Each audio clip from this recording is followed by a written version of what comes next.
नमस्कार, आप देख रहे हैं धा न्यूज और मैं हूं अभिषेक मिश्रा। क्या बिहार विधानसभा चुनाव की तरफ बढ़ रहा है? बिहार के मुख्यमंत्री नीतीश कुमार तो कहते हैं कि देश में लोकसभा के चुनाव पहले हो सकते हैं और ये चर्चा चल ही रही थी कि लोकसभा के चुनाव पहले हो सकते हैं क्या, इसकी गुंजाइश तलाशी जा रही थी और इस पर अलग अलग प्रतिक्रियाएं सामने आ रही थी, इस पर अलग अलग बयान सामने आ रहे थे। लेकिन इस चर्चा को नया मोड़ दे दिया। एक दूसरी चर्चा शुरू हो गई राजनीतिक गलियारों में कि क्या विधानसभा का चुनाव भी लोकसभा चुनाव के साथ हो सकता है, और बिहार का जो विधानसभा चुनाव 2025 में होना है, क्या वो विधानसभा चुनाव 2024 में ही होने जा रहा है या शायद उससे पहले भी होने जा रहा है। इस चर्चा को बढ़ाया, इस चर्चा को तेज किया लोक जनशक्ति पार्टी रामविलास के राष्ट्रीय अध्यक्ष चिराग पासवान ने ये दावा किया कि बिहार में महागठबंधन में सब कुछ ठीक नहीं है और ये देखते हुए लगता है कि बिहार में विधानसभा के चुनाव लोकसभा के चुनाव के साथ साथ हो सकते हैं। उनके इस बयान पर भी चर्चा चल रही थी। राजनीतिक गलियारों में इस बयान के बाद कई सवाल तैर रहे थे कि क्या वाकई बिहार में विधानसभा चुनाव पहले होने जा रहे हैं।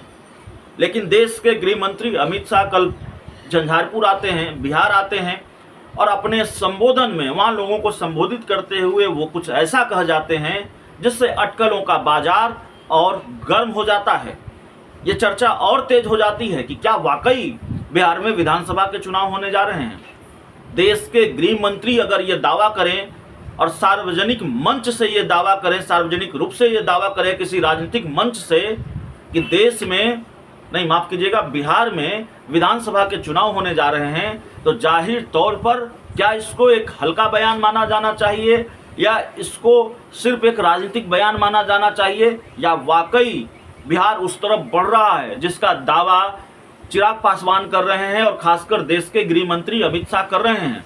और ये दावा है तो क्यों है?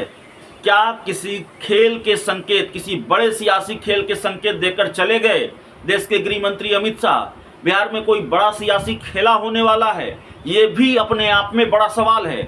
या वाकई बिहार के मुख्यमंत्री नीतीश कुमार विधानसभा भंग करने की सिफारिश करने वाले हैं, क्योंकि ये तो उनके अधिकार क्षेत्र में ही आता है। मुख्यमंत्री विधानसभा भंग करने की सिफारिश कर सकता है राज्यपाल को, और राज्यपाल अगर उस सिफारिश को मानते हैं, उस सिफारिश को अमल में लाते हैं, तो फिर विधानसभा भंग होगी और नए तरीके से फिर राज्य में विधानसभा की 243 सीटों पर चुनाव होंगे। तो क्या नीतीश कुमार ऐसा करने जा रहे हैं? अमित शाह के बयानों पर तो नीतीश कुमार ने कह दिया कि अंड बंड बोलते रहते हैं, उनको बिहार की जानकारी नहीं है, उनको देश की जानकारी नहीं है। लेकिन चिराग पासवान के बयान का मामला सिर्फ नहीं है, लेकिन अमित शाह के बयान का मामला सिर्फ नहीं है। नीतीश कुमार की जो सक्रियता रही है, नीतीश कुमार की जो एक्टिविटी रही है हाल के दिनों में, ऐसा लगता है और पिछले कई महीनों से लग रहा है कि नीतीश कुमार के मन में कुछ तो चल रहा है। नीतीश कुमार कुछ तो सोच रहे हैं। वो अपनी पार्टी के विधायकों से मिल रहे हैं, अपनी पार्टी के विधान पार्षदों से मिल रहे हैं, अपनी पार्टी के कोटे के मंत्रियों से मिल रहे हैं, पूर्व मंत्रियों से मिल रहे हैं, पूर्व विधायकों से मिल रहे हैं, पूर्व सांसदों से मिल रहे हैं। और यहाँ तक कि 3 दिन पहले उन्होंने 2 दिनों तक मुख्यमंत्री आवास में अपनी पार्टी के छोटे बड़े सभी पदाधिकारियों से 1-to-1 मुलाकात की, यहाँ तक कि प्रखंड अध्यक्षों से भी 1-to-1 मिले।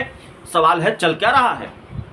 और क्या वाकई बिहार में विधानसभा के चुनाव होने जा रहे हैं? वो विधानसभा का चुनाव जो 2025 में होना है, क्या वाकई बिहार में बड़ा कोई सियासी खेला होने जा रहा है? विधानसभा भंग करने की बात क्यों आई? विधानसभा के चुनाव तो तभी होंगे जब विधानसभा भंग होगा, या फिर देश में एक देश एक चुनाव वाली स्थिति होने जा रही है, इस पर मुहर लगने जा रही है लोकसभा के विशेष सत्र में। ये दोनों बातें हैं। राजनीति के कई जानकार ये मानते हैं कि अभी ऐसा कुछ नहीं है, अभी विधानसभा चुनाव की तरफ बिहार नहीं बढ़ रहा है, इसकी गुंजाइश कम दिखती है। लेकिन अब तो राजनीति है और बिहार में नीतीश कुमार है, जो नहीं लगता है वही हो जाता है। ये किसने सोचा था कि दूसरी बार नीतीश कुमार रातों रात बीजेपी को झटका दे देंगे और लालू यादव के साथ फिर हो लेंगे? इसका अंदेशा तो देश के गृह मंत्री अमित शाह को भी नहीं था। उन्होंने ही कहा था कि नीतीश कुमार से हमारी बात हुई थी और उन्होंने कहा सब कुछ ठीक है। और फिर कुछ भी ठीक नज़र नहीं आया। जब कहा कि सब कुछ ठीक है, उसके कुछ ही घंटों बाद बिहार में सरकार बदल गई। मुख्यमंत्री तो नीतीश कुमार ही रहे, लेकिन सत्ता का समीकरण बदल गया। जो बीजेपी सत्ता में थी वो विपक्ष की भूमिका में आ गई, और जो विपक्ष की भूमिका में थी आरजेडी कांग्रेस वामदल, वो सत्ता पक्ष में आ गई। तो क्या वाकई नीतीश कुमार के मन में कुछ चल रहा है? भारतीय जनता पार्टी के बड़े नेता, देश के गृह मंत्री अमित शाह ये दावा करके क्यों चले गए कि बिहार में विधानसभा के चुनाव होने जा रहे हैं? उससे पहले चिराग पासवान ने ये क्यों कहा कि बिहार में विधानसभा के चुनाव पहले होने जा रहे हैं? तमाम तरीके के सवाल हैं, और इन सवालों के बीच सबसे बड़ा सवाल यह है कि क्या बिहार में कोई बड़ा सियासी उलटफेर भी होने वाला है, कोई बड़ा सियासी खेल भी होने वाला है? इन सब चीज़ों पर हमारी नज़र रहेगी। अगर आपने हमारे चैनल को सब्सक्राइब नहीं किया है तो कर लीजिए। बहुत बहुत धन्यवाद।